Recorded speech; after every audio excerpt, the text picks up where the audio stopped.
My dear friends, welcome you in Dhara classes. This video is very important for translation Hindi to English and English to Hindi both type translation आपको यहाँ पर बताए जा रहे हैं, जो कि आपके लिए बहुत ही इंपॉर्टेंट है फॉर बीए फोर्थ सेमेस्टर के लिए।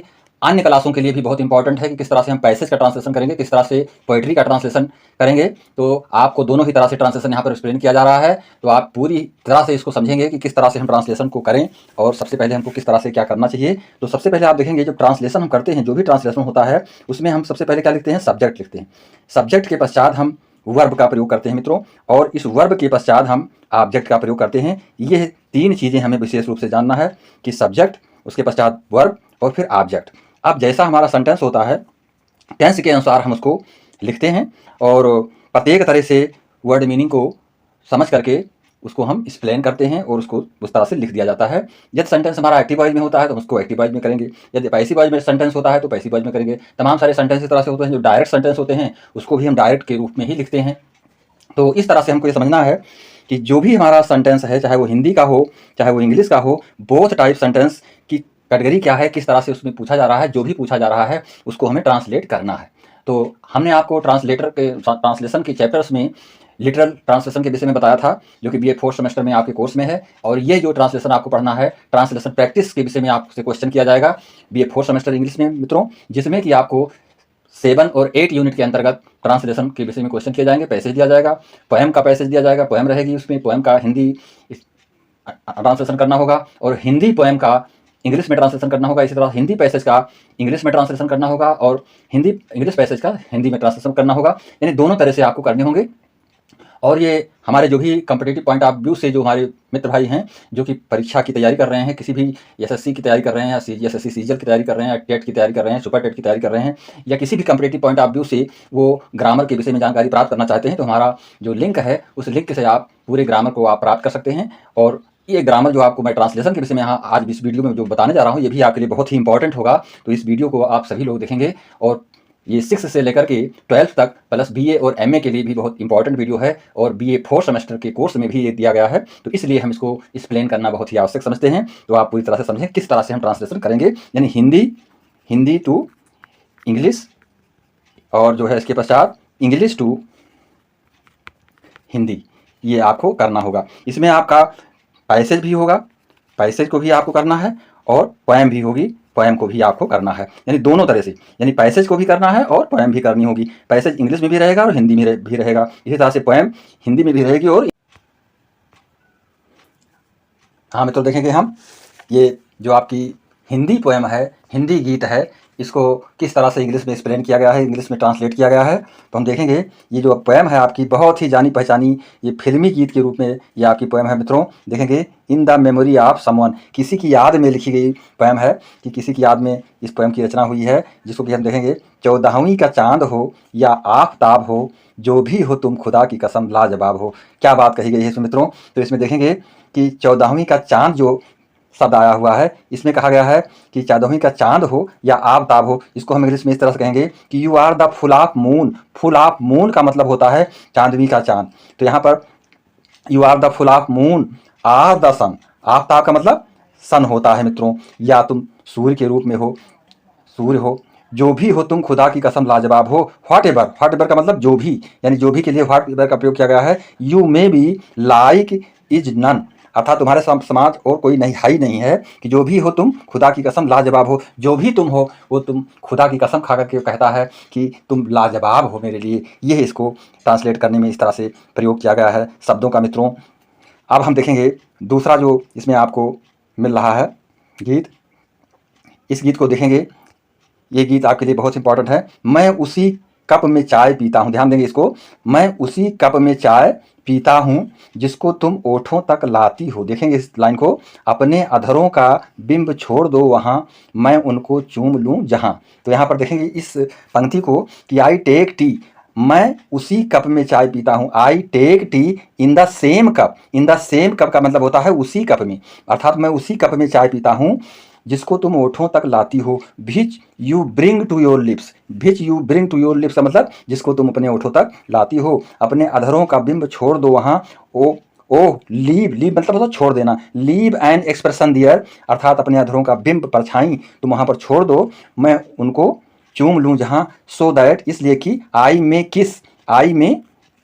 किस योर लिप, जिससे कि मैं उनको चूम लूँ जहाँ, अर्थात तुम अपने अधरों का बिंब छोड़ दो उस प्याले में, जिससे मैं कि उनको चूम लूँ। तो यहाँ पर देखेंगे मित्रों, जो विशेष बात इसमें आई हुई है कि जो लयबद्धता है इसमें, तो बंदियाँ जो लगाई हुई हैं, मैं उसी कप में चाय पीता हूँ, यहाँ पर पीता हूँ आया हुआ है, इसमें लाती हूँ, दो वहाँ, फिर जहाँ, वहाँ और जहाँ, यानी फर्स्ट लाइन दूसरी लाइन से राइमिंग कर रही है। इसी तरह से यहाँ पर भी आप देखेंगे कि कप्स जो लिखा हुआ है, कप्स के पश्चात लिप्स आया हुआ है, कप्स के पश्चात लिप्स यहाँ पे फोर्थ लाइन में, तो which you bring to your lips, यानी लिप्स और यहाँ पे लिप्स और कप और दियर, ये दो राइमिंग हो रही है यहाँ पर। तो जो भी ट्रांसलेशन हुआ है वो जो हिंदी का है, हिंदी से इंग्लिश में किया गया, तो वो भी एक पोएम के ही रूप में किया गया है, ना कि उसको गद्यात्मक रूप से किया गया है। आप देखेंगे दूसरी पोएम जो आपकी है प्यारे मित्रों, दूसरी पोएम में बताया गया है कि मैं उसी राह से गुजरता हूँ। इस लाइन को देखेंगे, मैं उसी राह से गुजरता हूँ जहाँ तुम टहलने जाती हो। ध्यान देंगे इस लाइन को, छोड़ दो कोई संदेश उस राह पर, हवाएं जिसको पहुँचा दें मेरे द्वार पर। अब इसको ट्रांसलेट किया गया है इंग्लिश में कि I pass through the same route, मैं उसी राह से गुजरता हूँ। व्हेयर, सेम बेस रूट का मतलब होता है उसी राह से गुजरना। Where you go for a walk, जहाँ तुम टहलने जाती हो, तो यहाँ पर गो फॉर ए वॉक, जहाँ पर तुम टहलने जाती हो। Oh leave for me a message dear, छोड़ दो कोई संदेश उस राह पर, कहाँ पर, सो दैट विंड्स में कन्वी मी योर टॉक, हवाएं जिसको पहुंचा दें मेरे द्वार पर। अर्थात छोड़ दो कोई संदेश उस राह पर तुम कोई संदेश, कोई खबर छोड़ दो जिसको कि हवाएं पहुंचा दें मेरे दरवाजे तक। तो ये इन पंक्तियों के भाव को इस इंग्लिश की पोएम में पूरा का पूरा मित्रों एक्सप्लेन कर दिया गया है, ट्रांसलेट कर दिया गया है। आप देखेंगे ये दूसरी पोएम जो आपकी है, दूसरी पोएम में बताया गया है तुम नहीं हो सकी मेरी। ध्यान देंगे मित्रों, बहुत ही स्पष्ट अर्थ है, तुम नहीं हो सकी मेरी। तो यहाँ पर देखेंगे you could not become mine, you could not become mine का मतलब हो गया तुम नहीं हो सकी मेरी। अब यू जो है क्योंकि कॉमन जेंडर में प्रयोग किया जा रहा है, इसमें स्त्री पुरुष की बात अपने भाव के अनुसार हम लेंगे कि तुम नहीं हो सकी मेरी, you could not become mine, तुम्हारा ख्याल तो मेरा अपना है। ये दूसरी लाइन देखेंगे, तुम्हारा ख्याल तो मेरा अपना है। योर थाट, थाट का मतलब विचार, ख्याल, इज माई ओन अर्थात मेरा अपना है। मैं इसी बात से खुश हूँ, I am please with it, मैं इसी बात से खुश हूँ, तुम्हारा कुछ तो मेरा अपना है। देखेंगे something your is my own, यहाँ पर देखेंगे समथिंग्स इज माई ओन। तो इसमें इससे पूरा भाव स्पष्ट हो रहा है कि something yours is mine, something yours is my own अर्थात तुम्हारा कुछ तो मेरा अपना है। इस लाइन को एक्सप्लेन किया जा रहा है इस लाइन से। तो इसमें भी आप यही चीज़ें पाएंगे मित्रों कि इसमें जो है जो ओन है, ओन को इससे रेमिंग की गई है और माइंड को इससे रेमिंग की गई है। तो ये पोएम आपकी जो कि आपको हिंदी की पोएम को इंग्लिश में ट्रांसलेशन करना है, ये आपको समझना था। अब हम आगे देख रहे हैं कि इसमें जो है आपको कुछ ऐसी चीज़ें दी जाएंगी जो कि आपके लिए मोस्ट इम्पॉर्टेंट होंगी।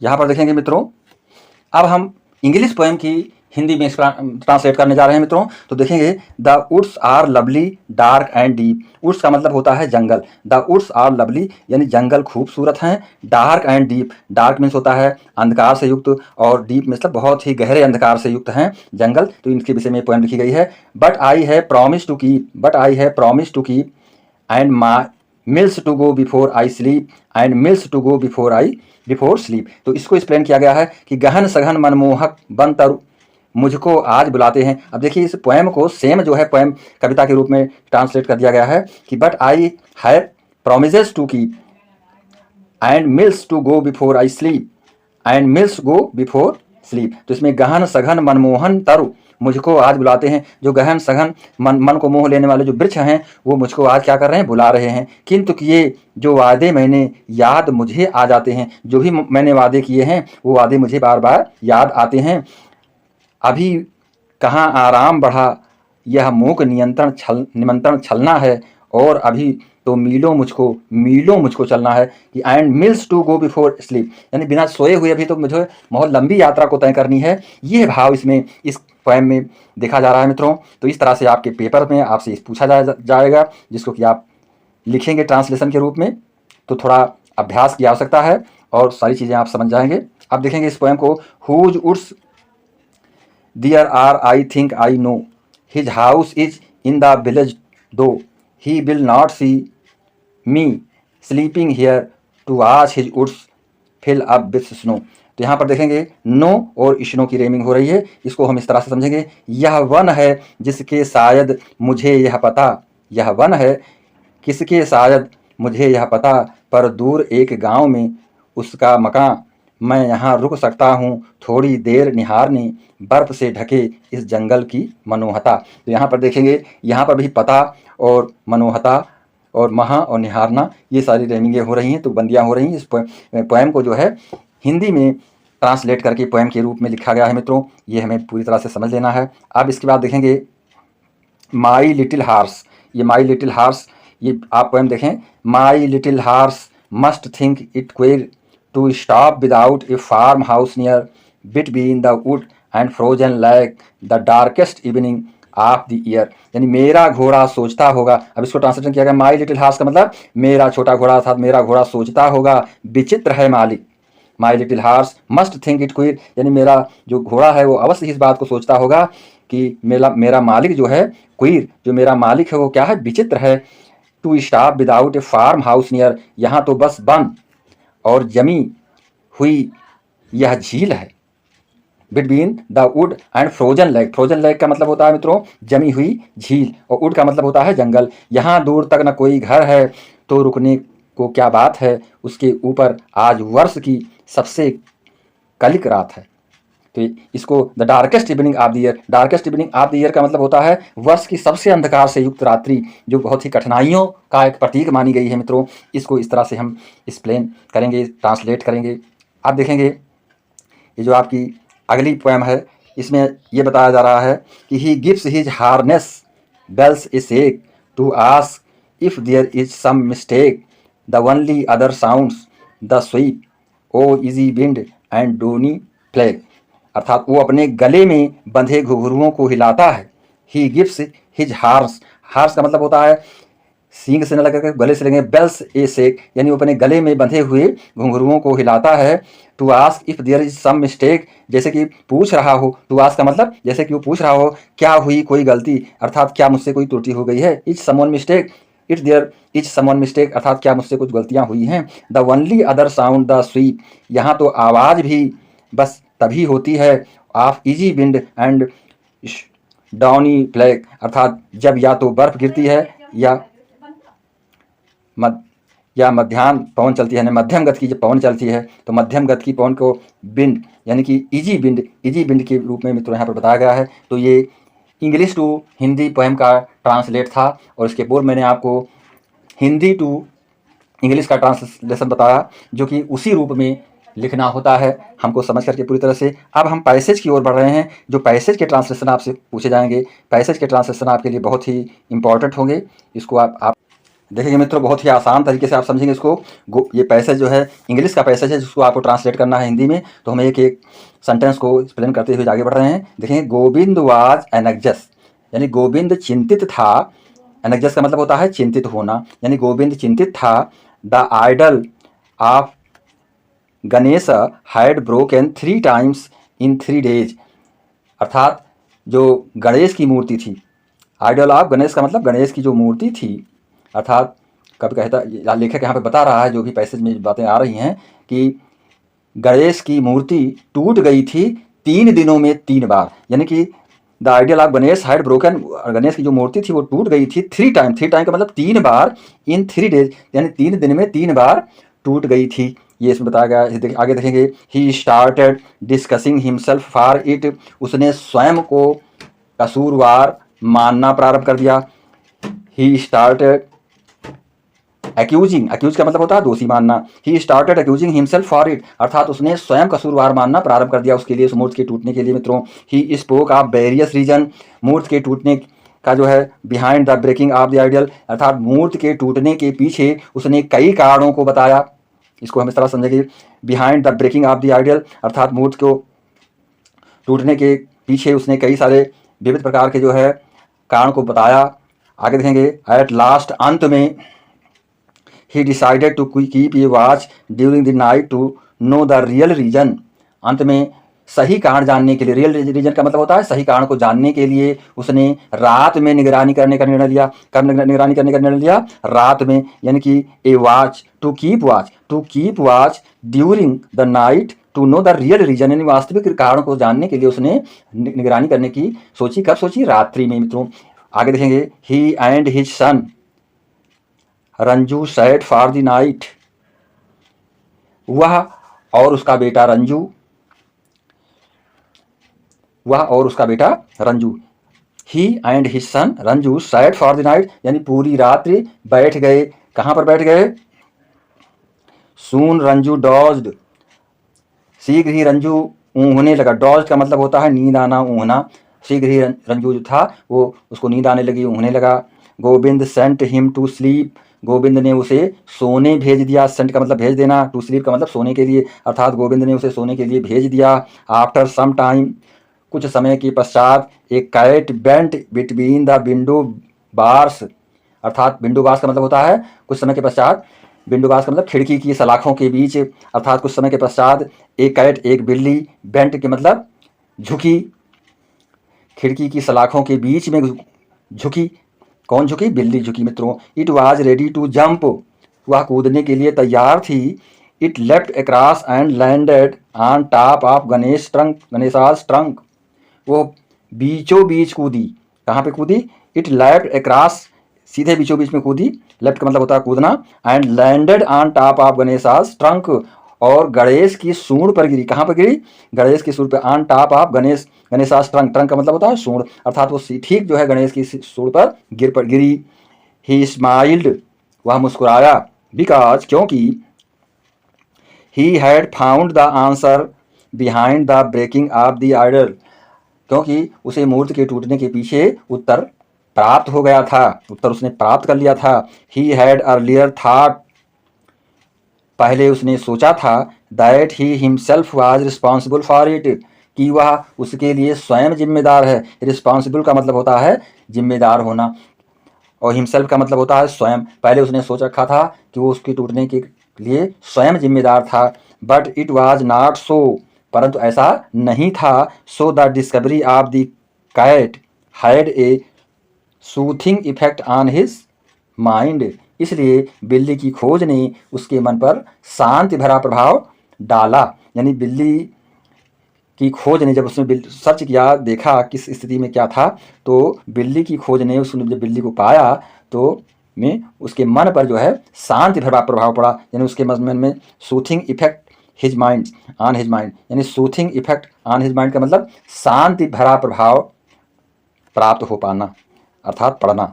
तो ये इस तरह से हिंदी पैसेज को, इंग्लिश पैसेज को मित्रों हिंदी में एक्सप्लेन करना होगा आपको, जो कि आपके लिए बहुत ही इंपॉर्टेंट होगा।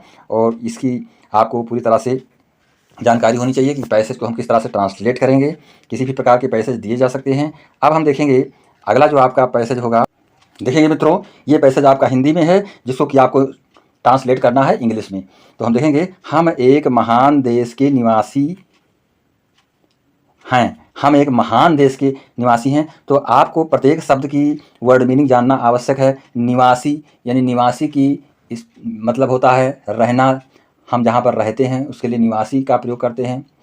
तो हम एक महान देश के निवासी हैं। वी आर, अब निवासी का मतलब यहाँ पर सिटीजन से भी लिया जा सकता है, जो जिस देश में रहता है उस देश का वो नागरिक होता है। तो नागरिक का जो यहाँ पर ट्रांसलेट किया जाएगा, उसको यहाँ पर हम निवासी का लिविंगहुड ना कह करके हम यहाँ पर इसको प्रयोग करेंगे सिटीजन से। तो देखेंगे, हम एक महान देश के निवासी, हम एक महान देश के निवासी हैं, इसको इस तरह से कहेंगे, we are the citizen of great nation. Great nation का मतलब होता है महान देश के लिए ग्रेट नेशन का प्रयोग किया जाता है, जो केवल आकार में ही महान नहीं है, which is great not only in size. Not only in size का मतलब होता है आकार में बड़ा नहीं है, अपितु बट उनमें भी जिनका अत्यधिक महत्व है।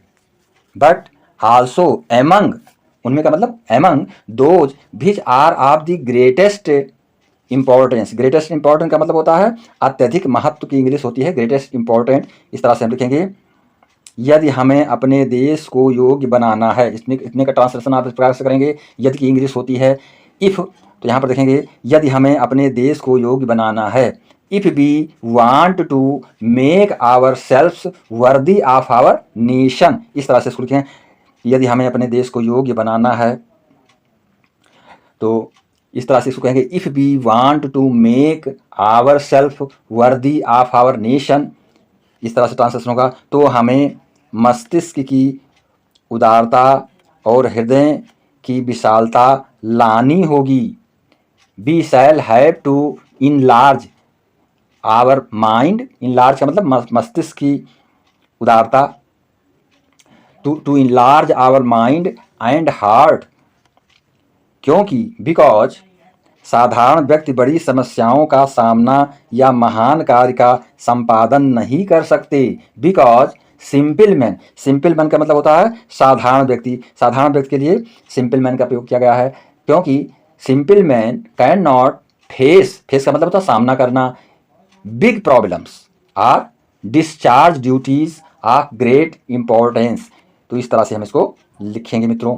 आगे देखेंगे, हम में से प्रत्येक को अपने देश और देशवासियों के प्रति अपने कर्तव्य का पालन करना चाहिए। ईच वन ऑफ अस, यानी कि सेंटेंस में यदि इस तरह के वाक्य आ जाते हैं तो हम इसको हम में से, यानी हम में से का के लिए हम इंग्लिश में प्रयोग करेंगे ईच वन ऑफ अस, इसका प्रयोग किया जाएगा। तो यहाँ पर देखेंगे हम में से प्रत्येक को अपने देश और देशवासियों के प्रति अपने कर्तव्य का पालन करना चाहिए।